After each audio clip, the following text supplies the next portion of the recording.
Allahumma salli wa sallim ala nabiyyina Muhammadin wa ala alihi wa sahbihi wa tabi'in wa tabi'ahum bi ihsan ila yaumiddin. Amma ba'du. Kaifa halukum? Alhamdulillah. Sabahul khair. Sabahul nur. Akantu?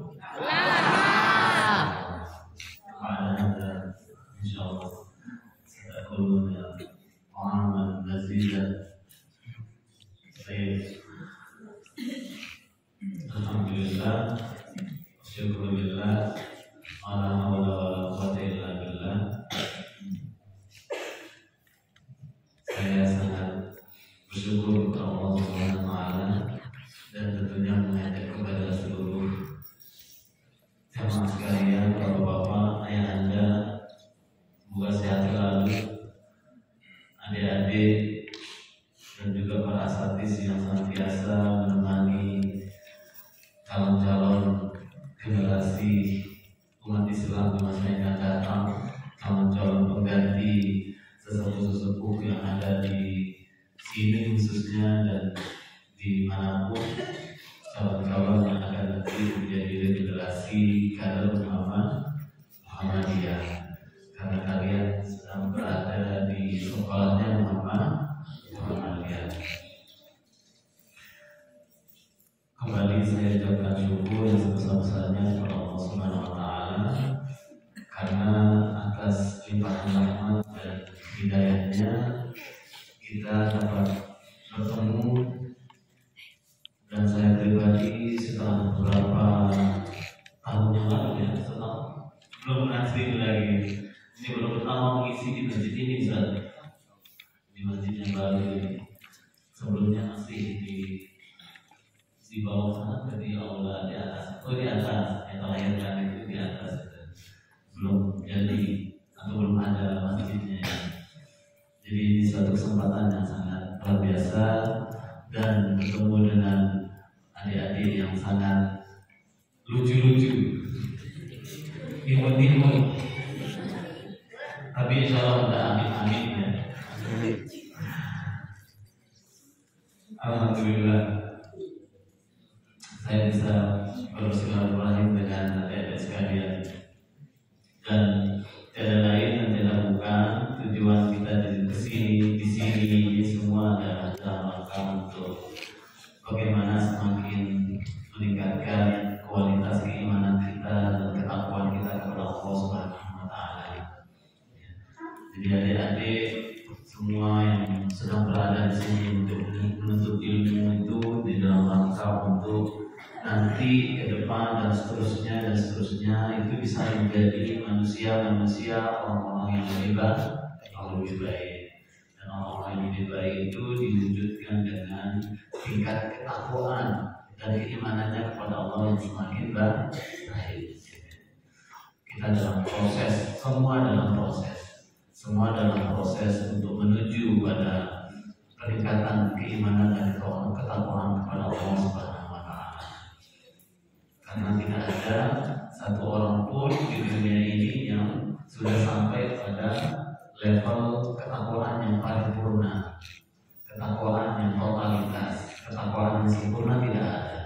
Sehingga kita semua, yang lebih-lebih adik-adik ini masih dalam proses yang cukup panjang sesuai dengan usia yang nanti diberikan oleh Allah SWT kepada kita untuk menjadi orang-orang yang bertakwa kepada Allah Subhanahu wa taala, dan itu nanti akan berakhir manakala kita sudah dipanggil oleh Allah Subhanahu wa taala. Dan pada saat itulah, pada saat kita di hadapan Allah di hari kiamat nanti, di yaumul hisab, itu kemudian kita dimintai pertanggungjawaban atas segala amal perbuatan kita selama di dunia. Dan yang kita pertanggungjawabkan itu adalah kemudian menjadi level keimanan, ketakwaan kita kepada Allah Subhanahu wa taala.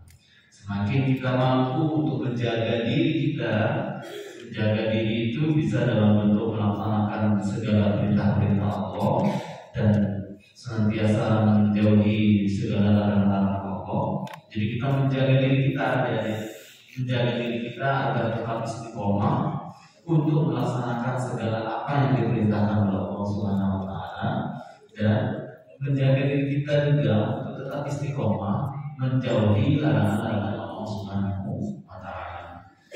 Maka sejauh mana kita bisa istiqomah untuk melaksanakan perintah Allah dan menjauhi larangan Allah, maka sebegitulah nanti yang akan menjadi level tingkat takwa kita kepada Allah Subhanahu wa taala. Makanya satu orang dengan yang lainnya itu tidak bisa saling mengukur atau bahkan mengukur ketakwaannya sendiri, karena tidak bisa diukur, tidak ada barometer, tidak ada ukuran pasti seperti matematika. Ya, kalau mengukur jarak ada penggaris, ada meteran, tapi untuk mengukur ketakwaan itu tidak ada. Yang hanya dapat mengukur, mengetahui, menilai ketakwaan seorang itu hanyalah Allah Subhanahu wa taala. Makanya kita tidak boleh mengaku-ngaku diri paling bertakwa, mengaku-ngaku diri paling beriman, mengaku-ngaku diri paling baik, mengaku-ngaku diri paling benar. Tak boleh, ya, karena hak menilai itu hanya pada Allah Subhanahu wa taala. Sekali lagi, hak menilai itu hanya Allah Subhanahu wa taala. Makanya Allah itu salah satu sifatnya itu adalah Al-Hakim, yang maha menentukan, yang maha menghakimi, ya, yang maha menetapkan. Allah yang memiliki kuasa untuk menetapkan ini adalah orang yang bertakwa, ini yang tidak bertakwa, dan sebagainya. Kita satu sama lain tidak memiliki hak untuk menghukumi, menghakimi orang lain atas diri mereka. Ya, kita hanya mengajak mereka. Makanya salah seorang tokoh Muhammadiyah yang sudah almarhum, ya, Profesor Yunhar Ilyas, atau disebut dengan Buya Yunhar Ilyas. Pernah dengar nama beliau? Belum, ya? Karena kalian masih baru lahir, ya. Mungkin beliau sudah meninggal sebelum kalian lahir, ya. Ketika sudah lahir dari masih kecil, ya. Beliau mengatakan, ya, nahnu du'a walasna qudud. Ya, nahnu du'a walasna qudud. Kita itu hanyalah para penyeru, pengajak, dai, pengajak, dai, ya. Mengajak untuk menuju kebaikan-kebaikan, mendakwahkan kebaikan, mengajak kepada yang ma'ruf, mencegah dari kemungkaran. Jadi kita itu pada dasarnya hanya du'a, para penyeru. Walasna qudud. Kita itu bukan hakim, kita itu bukan orang yang suka menghukumi orang lain. Ya. Jadi kalau ada orang salah, jangan disalah-salahin, tapi bagaimana mengajak dia ke arah yang lebih benar, sambil kita juga membenahi diri. Nah, itu semua itu adalah merupakan bagian-bagian daripada ketakwaan itu sendiri. Ya. Ini penting saya jelaskan karena memang kunci atau inti dari apa yang kita sampaikan, yang kita kerjakan itu semua adalah dalam rangka untuk mencapai ketakwaan itu sendiri. Makanya dalam Al-Quran itu Allah SWT begitu banyak menegaskan tentang perintah-perintah ketakwaan kepada kita semua, agar kita selalu ingat, ya, bahwa hanya ketakwaan kita kepada Allah yang akan kemudian menjadi penolong kita, bekal kita untuk nanti bisa memasuki surganya Allah Subhanahu wa taala. Makanya Allah mengatakan, wa tazawwadu fa inna khairaz zadi taqwa. Ya, persiapkanlah bekal kalian karena sebaik-baik bekal itu adalah bekal ketakwaan. Bapak-bapak, ibu, para hadis dan tulab talabis yang dimuliakan Allah Subhanahu wa taala. Saya pagi ini membawa buku Himpunan Jurusan Tajik Muhammadiyah. Ya, sudah pada punya buku ini? Belum, ya. Insya Allah nanti kalian akan mempunyainya, ya. Kalian akan mempelajarinya, kalian akan membacanya. Nah, ini adalah buku hasil keputusan Muhammadiyah. Jadi kalau kader-kader Muhammadiyah itu wajib memiliki dan mengetahui apa yang sudah menjadi putusan-putusan di Muhammadiyah. Karena itu kemudian menjadi pedoman bagi kita semua, khususnya kalau itu berkaitan dengan masalah-masalah keagamaan, maka itu juga menjadi pedoman kita di dalam menjalankan ajaran-ajaran agama yang tentunya ini semua bersumber dari Al-Quran dan Al-Hadis yang sahih dan al-maqbulah istilahnya ya. Nah, ini yang kemudian saya ingin sampaikan sekarang adik-adik ya. Saya ingin menyampaikan apa-apa yang terkait dengan putusan Muhammadiyah ya, agar sedikit-sedikit kalian sudah mulai mengenal, mengetahui, memahami dan insyaallah bisa mengamalkan apa yang sudah menjadi putusan Muhammadiyah dari sejak dini. Nah, kalau kalian adik-adik ini khususnya dari sejak dini sudah tahu, paham dan mengamalkan apa yang menjadi putusan-putusan Muhammadiyah, apa yang menjadi pandangan-pandangan Muhammadiyah, dan memang harusnya seperti itu karena kalian adalah siswa-siswa, santri-santri, muallim Muhammadiyah yang akan menjadi regenerasi kader persyarikatan Muhammadiyah ya. Maka kalian harus tahu, paham dan nanti mengamalkan semua. Nah, kalian sudah paham apa itu Muhammadiyah? Sudah tahu apa itu Muhammadiyah? Siapa yang tahu Muhammadiyah? Siapa? Apa itu Muhammadiyah? Pengikut Nabi Muhammad. Oh iya. Loh, secara bahasa. Ada lagi yang bisa? Siapa yang tahu Muhammadiyah? Saya sampaikan Muhammadiyah itu dalam bahasa Arab ya. Nanti kalau ada yang bisa menerjemahkan bagus. Jadi Muhammadiyah, mahiyal Muhammadiyah. Al-Muhammadiyah dia harakatun islamiyatun da'wiyatun taqumu bil amri bil ma'ruf wan nahyi 'anil munkar ja'ilatul Qur'an was sunnah an-nabawiyyah masdaran wal 'aqidah al-islamiyyah asasan. Siapa yang bisa menerjemahkan atau memberikan terjemahan bebas? Ada?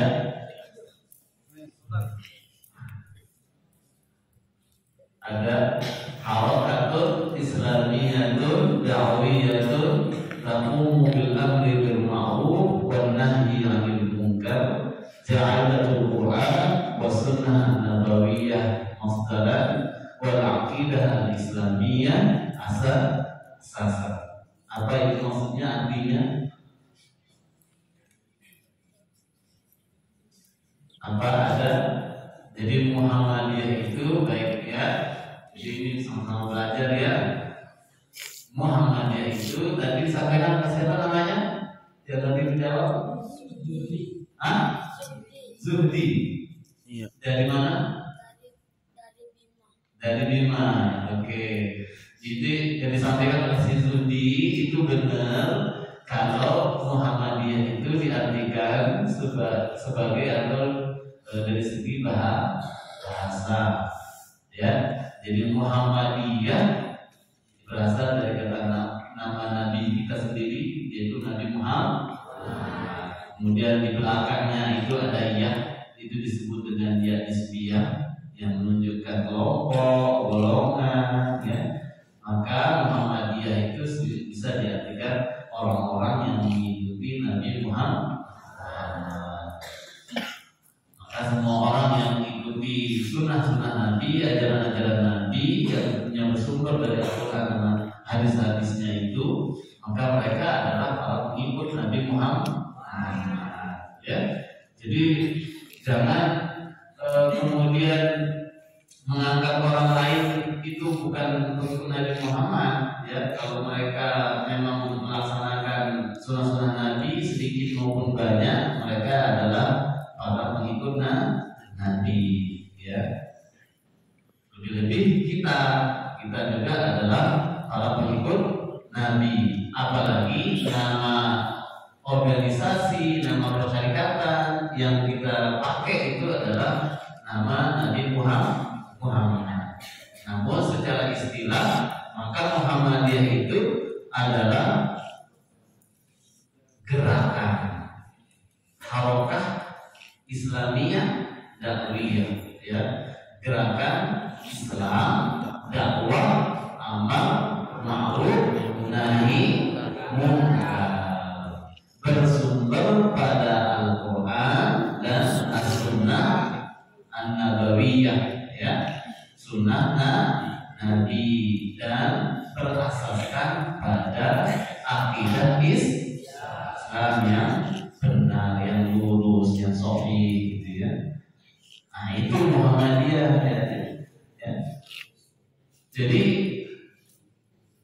kalau kita perhatikan, maka Muhammadiyah ini adalah tempat yang sangat mulia, ya. Jadi tempat itu maksud saya organisasi, ya. Organisasi menjadi wadah kita untuk berdakwah, untuk menjalankan ajaran agama Islam yang sangat mulia. Karena apa? Karena apa yang dilaksanakan, apa yang ada di Muhammadiyah itu sudah sejalan, sesuai dengan nilai-nilai atau bahkan bersumber dari Al-Quran dan hadis-hadis Nabi, ya. Dan secara mendasar akidah keyakinan yang dipegangi di Muhammadiyah itu juga adalah akidah yang lurus. Jadi la raiba fi, maksud saya ada, ya. Kalau kita menggunakan bahasa dalam Al-Quran surat Al-Baqarah, la raiba fi, tidak ada keraguan, maksud, karena sekali lagi Muhammadiyah itu adalah organisasi yang mulia. Sejauh masih tetap berpegangan kepada nilai-nilai ajaran-ajaran yang disebut dalam hadis, maka Muhammadiyah adalah organisasi yang sangat mulia, ya. Dan siapapun yang berada dalam organisasi itu, maka dia pun adalah orang-orang yang mulia, ya. Nah, itu karena Muhammadiyah ini adalah gerakan Islam, adik-adik, yang berdasarkan kepada ajaran-ajaran agama Islam, maka Muhammadiyah itu membangun konsep tentang beragama yang harus kalian pahami. Yang bisa jadi konsep beragama ini ada perbedaannya dengan saudara-saudara kita di luar Muhammadiyah, seperti NU, NW, misalkan. Tetapi itu perbedaan yang biasa-biasa saja, yang tidak perlu dipersoalkan. Namun karena kalian sekolah belajar di Muallimin Muhammadiyah, ada label Muhammadiyahnya, maka kalian harus paham bagaimana konsep beragama di dalam Muhammadiyah, ya. Maka ada beberapa prinsip yang harus kalian pahami, ya, dalam prinsip beragama di Muhammadiyah itu ada. Yang pertama itu adalah prinsip paham agama, ya, prinsip paham agama Muhammadiyah, ya. Jadi prinsip paham agama Muhammadiyah ini menjadi dasar, menjadi landasan untuk memahami berbagai persoalan di dalam kehidupan sehari-hari ini, ya. Makanya kalau orang Muhammadiyah itu paham tentang paham agama Muhammadiyah, ya, ngerti maksud saya? Orang-orang Muhammadiyah itu kalau paham tentang paham agama Muhammadiyah, maka dia mudah beragamanya, ya. Tidak dibawa ribet, tidak dibawa susah, ya. Enak gitu loh beragamanya kalau pahamnya agama Muhammadiyah, gitu ya. Jadi dalam agama Muhammadiyah itu ada pertama yang dijelaskan itu masalah agama itu sendiri.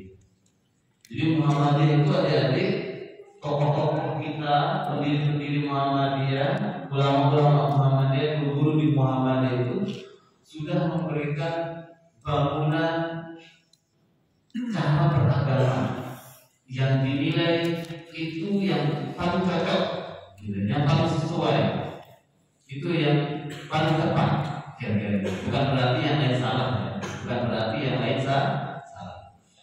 Maka yang pertama Muhammadiyah itu berikan pandangan kepada kita semua itu adalah tentang bagaimana atau apa itu agama.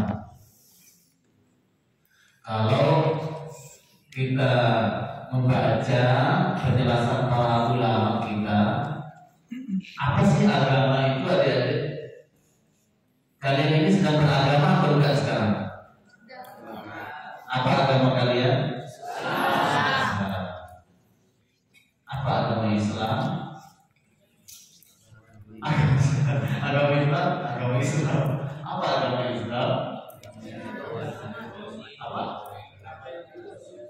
Agama yang lurus gitu ya. Benar. Apa?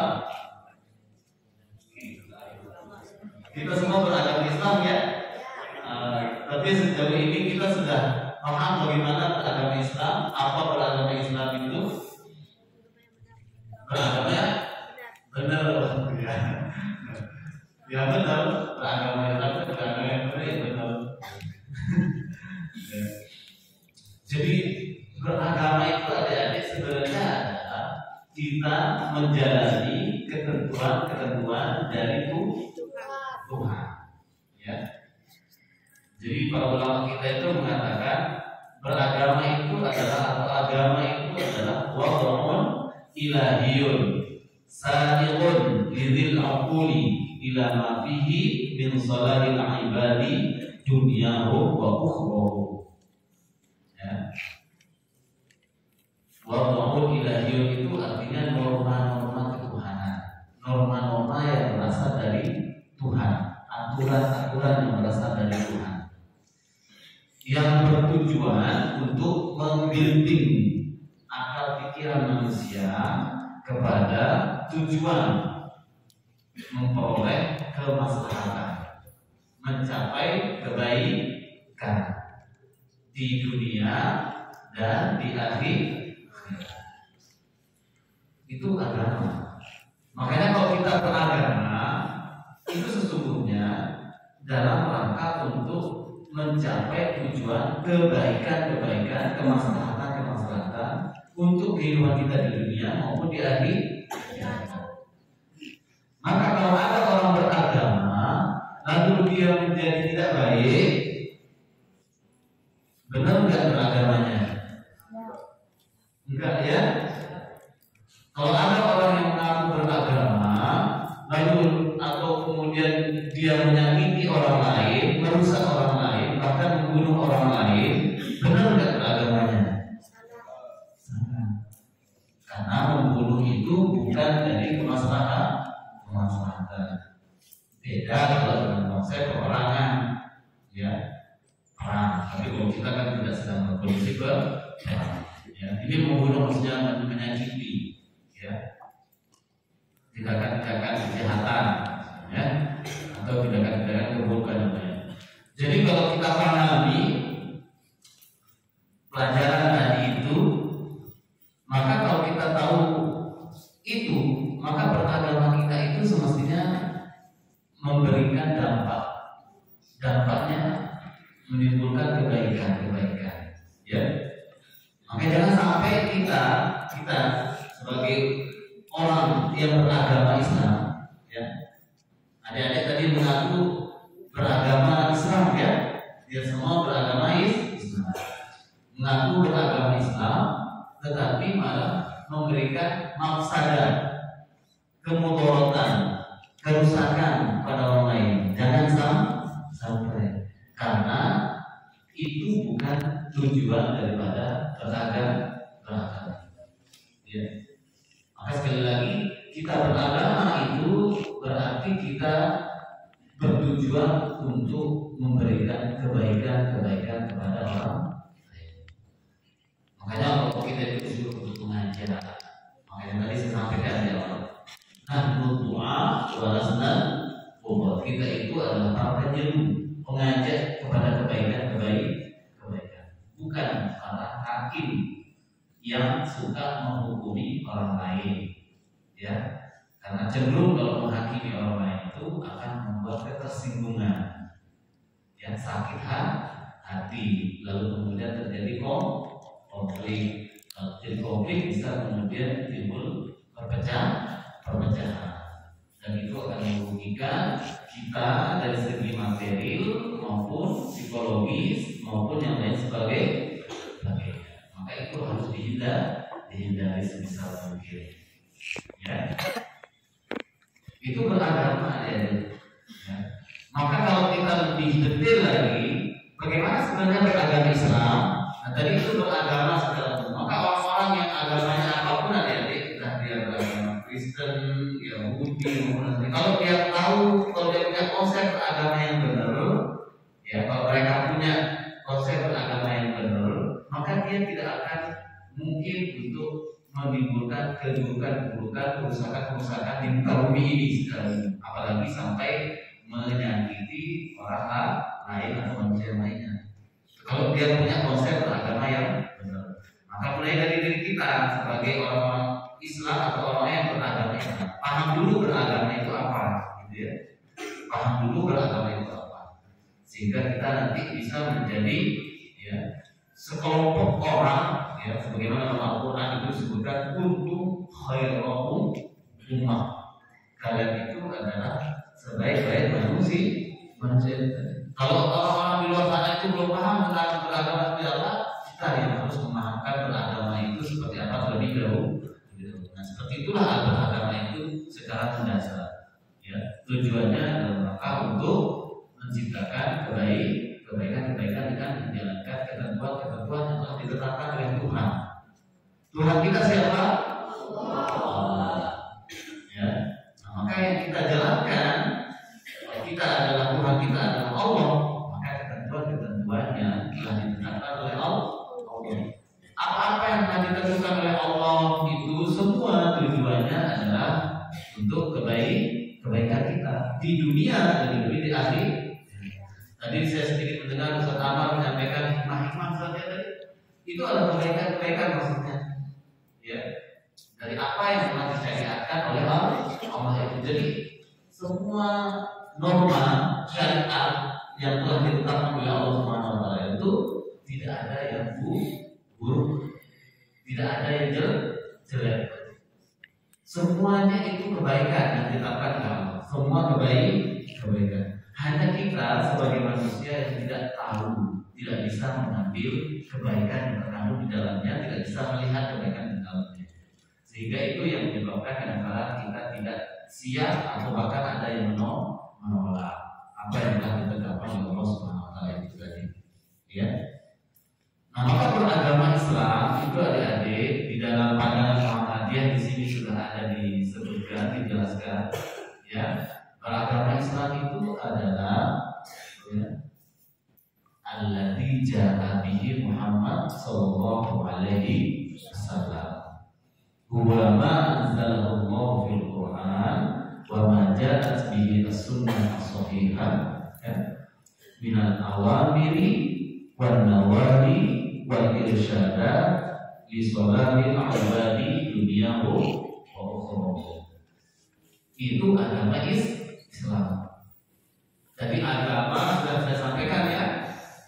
Seperti apa agama itu? Nah, sekarang agama Islam itu apa? Tadi kan kalian sudah menyebut diri sebagai orang-orang yang beragama Islam. Apa agama Islam itu? Kalian jawab macam-macam berarti. Nah, kalau berdasarkan pandangan Muhammadiyah, agama Islam itu adalah alladzi ja'at bihi Muhammad sallallahu alaihi wasallam huwa ma anzalahu Allah fil Qur'an wa ma ja'at bihi as-sunnah as-sahihah minal awamiri wan nawahi wal irsyadat li salahil ibadi dunyahu wa ukhrahu. Apa artinya? Agama Islam itu adalah agama yang dibawa oleh Nabi Muhammad Sallallahu Alaihi Wasallam yang bersumber pada Al-Quran dan As-Sunnah, yang isinya adalah perintah-perintah, larangan-larangan, dan serta petunjuk-petunjuk ya untuk kemaslahatan manusia di dunia maupun di akhirat. Gitu ya. Jadi beragama Islam itu apa? Beragama Islam itu lebih spesifiknya, lebih detailnya itu berarti adalah kita menjalankan apa-apa yang dibawa oleh Nabi Muhammad. Apa-apa yang dibawa oleh Nabi Muhammad itu bersumber dari Al-Quran dan As-Sunnah. Yang isinya apa? Perintah-perintah, larangan-larangan, dan petunjuk-petunjuk yang tujuannya adalah untuk kemaslahatan kita semua di dunia maupun di akhirat. Ya. Bisa dipahami ada ini? Nah, ini kayak ngajar anak sekolah ini bukan mengajar dari bapak. Kayak ngajar sekolah gitu. Tapi tidak apa-apa, memang jemaah kita lebih banyak ya. Itu yang penting utama kita berikan pemahaman dulu. Oke ya. Mungkin bapak-bapak sudah paham masalah-masalah seperti itu, jadi adik-adik kita yang perlu dipahami. Jadi itu beragama Islam menurut himpunan Ihsan Tarjih Muhammadiyah. Ya. Kalau kalian ada buku di sini tentang HPT ini, nah, kalian bisa buka bab tentang masalah 5, masalah idul khomsah di situ ya. Nah, itu kemudian kalau kita menjalankan apa yang menjadi ketentuan-ketentuan itu tadi yang berupa perintah-perintah, larangan-larangan, dan petunjuk-petunjuk, maka itu yang kemudian menjadi sarana peribadatan kita kepada Allah. Maka Muhammadiyah setelah agama itu memberikan konsep penjelasan pelajaran tentang masalah ibadah. Ya. Jadi isi di dalam agama Islam itu apa-apa yang ada dalam agama Islam itu menjadi sarana cara kita untuk mendekatkan diri kepada Allah. Sehingga itu yang disebut dengan ibadah. Jadi kita beragama Islam itu sesungguhnya dalam rangka untuk beribadah. Tapi apa ibadah itu? Apa ibadah? Salat ya. Jelas ya. Ada lagi? Mendekatkan diri kepada Allah Tuhan ya. Ya benar. Ada lagi? Apa? Duduk dan patuh benar. Pokoknya semua benar. Ya. Semua benar. Karena saya tidak punya hak untuk menyalahkan atau menghakimi. Ya benar menurut kalian benar gitu ya. Oke. Jadi kalau kita merujuk kepada ini ya, beribadah itu adalah at-taqarrub ila Allah. Jadi mendekatkan diri kepada Allah. Benar tadi, makanya benar, bukan saya yang mendekat, tapi memang sudah ada di dalam penjelasan at-taqarrub ila Allah. Jadi beribadah itu adalah kita mendekatkan diri kepada Allah. Bagaimana cara mendekatkan diri kita kepada Allah? Bimtithali awamirihi wa jtinabi nawahihi wal amali bima adina min syar'i. Itu ya, melaksanakan perintah-perintah Allah, menjauhi larangan-larangan Allah, dan melaksanakan apa-apa yang diperbolehkan oleh Allah. Ya, itu sejalan tadi dengan apa itu beragama Islam itu ya. Sejalan. Isinya kan adalah perintah-perintah, larangan-larangan, dan petunjuk, ya. Jadi kalau kita menjalankan perintah-perintah, menjauhi larangan, serta mengerjakan apa-apa yang memang diperbolehkan oleh Allah itu, maka itu adalah cara kita mendekatkan diri kita kepada Allah Subhanahu wa Ta'ala. Dan itu yang disebut dengan ibadah. Tadi ibadah disebut dengan tunduk, patuh, betul ya. Karena ibadah itu secara bahasa itu sepadan dengan kata al-khudu'. Al-khudu' itu tunduk, ya. Al-qa'ah itu patuh. Bahkan ada ad-dillu, at-tanassuk. Jadi kalau dilihat dari segi bahasa, ibadah dalam bahasa Arab itu ada ibadah ta'ibadatun, itu tuh sama dengan al-qa'ah, taat, patuh, ya. Kemudian al-khudu' itu apa? Tunduk. Ad-dillu itu apa? Hina. At-tanassuk, pengabdian, ya. Di sama. Jadi kalau kita tunduk, senantiasa patuh, senantiasa merasa diri rendah di hadapan Allah SWT atau hina di hadapan Allah SWT, kita kemudian punya loyalitas, kesetiaan atas segala apa yang telah ditetapkan oleh Allah SWT, maka itu bagian atau itu adalah karakteristik dari beribadah kita kepada Allah Subhanahu wa Ta'ala. Ya. Bisa dipahami ada? Bisa. Maka karena itu di Muhammadiyah dalam masalah ibadah ini sangat-sangat luas sekali. Ya.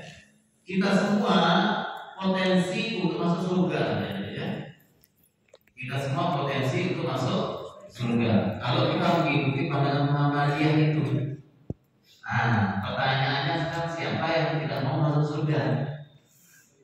Ada yang tidak mau masuk surga? Ada yang berani jawab kan? Nah, memang tidak ada yang tidak mau, atau tidak ada yang tidak mau masuk surga, gitu ya.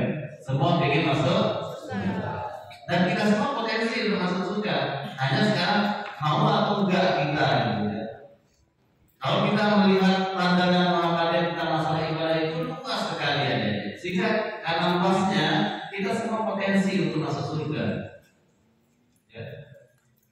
Makanya Muhammadiyah itu menjelaskan ibadah itu ada dua.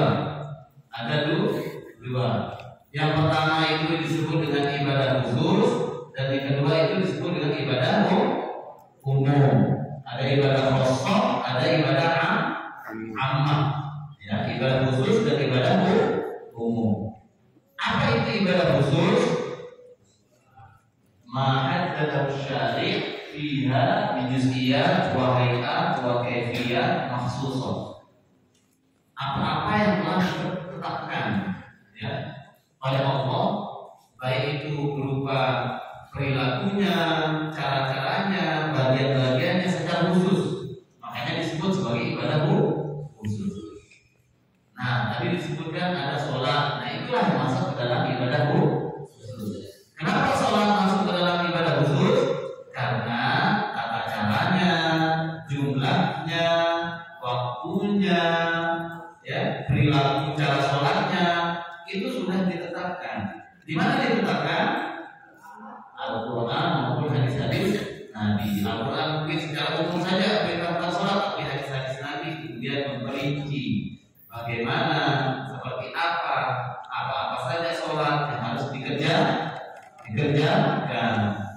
Itu semua sudah ada di dalam hadis-hadis Nabi secara khusus. Makanya sholat itu masuk ke dalam kategori ibadah yang khusus. Apalagi yang khusus itu? Puasa, betul. Ya. Apalagi?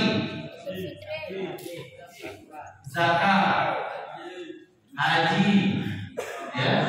Apalagi? Apa? Jumatan. Nah, itu sholat maksudnya, ya. Itu sudah masuk ke dalam kategori sholat. Nah, itu tadi yang kalian sebutkan itu betul. Itu adalah masuk ke dalam kategori ibadah khusus. Kenapa masuk dalam kategori ibadah khusus? Karena sudah ditentukan. Di mana ditentukan? Dalam kapan kita pergi berhaji. Haji bulan apa?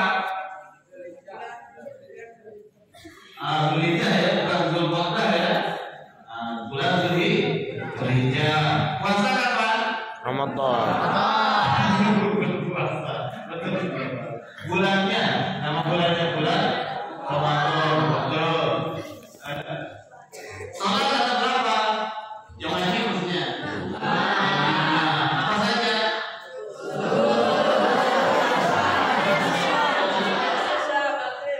Dari mana kalian tahu itu? Al-Quran dan atau hadis Nabi. Lebih rinci lagi kalau masalah sholat, menggunakan caranya mulai dari takbir sampai salam itu ada di dalam hadis-hadis. Cara-cara kita dari mulai salat takbir sampai salam, bacaan-bacanya seperti apa dalam sholat itu semua dalam hadis-hadis Nabi sudah jelas dan bisa diajarkan. Karena itu kita tinggal menjalankan laksanakannya. Karena itulah disebut sebagai ibadah khusus karena sudah ditentukan, ya, diberikan panduan secara detail, secara khusus, secara bagaimana semua itu dilakukan ibadah itu dilakukan. Namun itu terbatas, ya. Ya sholat kita bisa melaksanakan ibadah sholat ya pada waktunya sholat saja, ya kan? Dan itu pun sesuai dengan waktu-waktunya.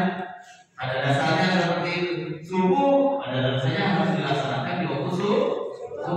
Boleh nggak subuh dilakukan di waktu asar? Nggak boleh, ya, karena sudah ditentukan waktunya secara khusus. Subuh di waktu subuh. Begitupun maghrib di waktu maghrib, ya, dan seterusnya yang lain-lain. Maka nggak boleh. Jumat di hari Jumat. Boleh sholat Jumat di hari Sabtu? Boleh, karena sudah ditentukan seperti itu ya.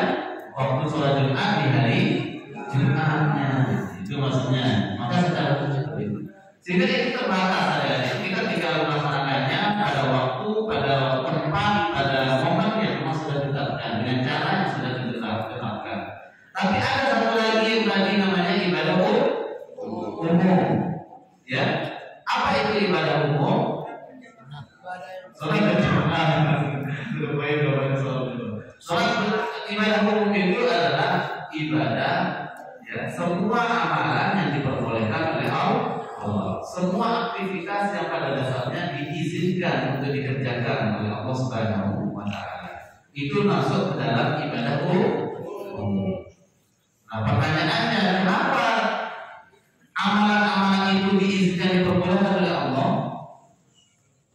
Kenapa?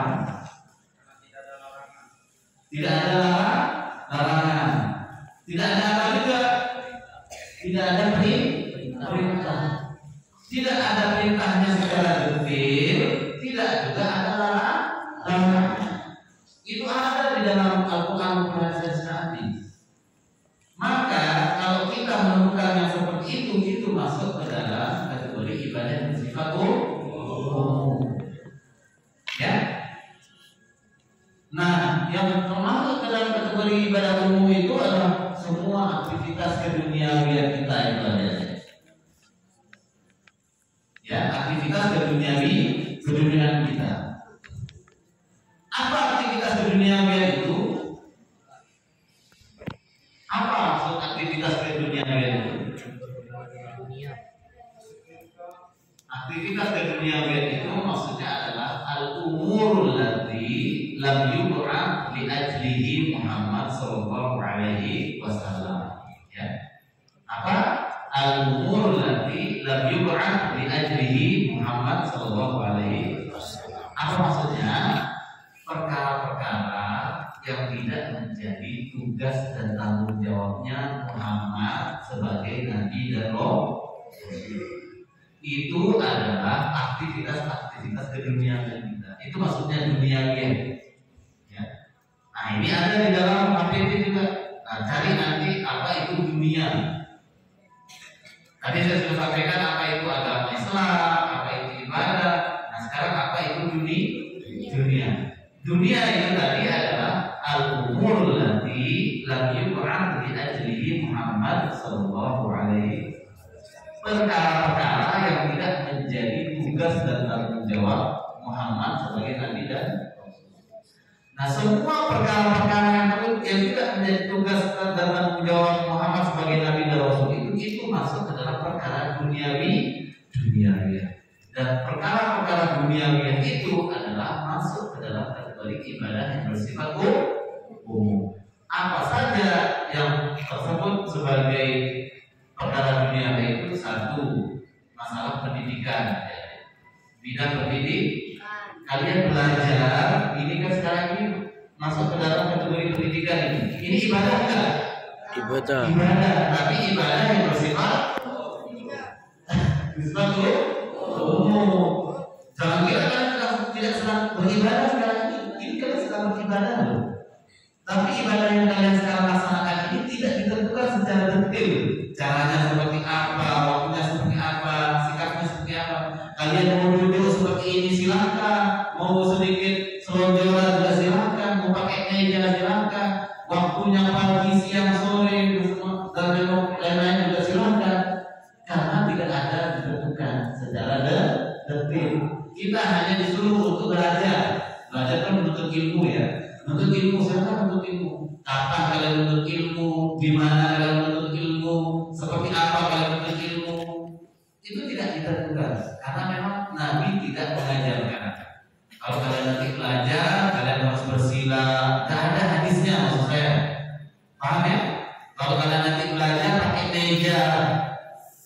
Kalau kalian nanti belajar pakai kursi, pakai LCD, pakai papan tulis, tidak ada perintah ataupun larangan. Makanya itu semua boleh.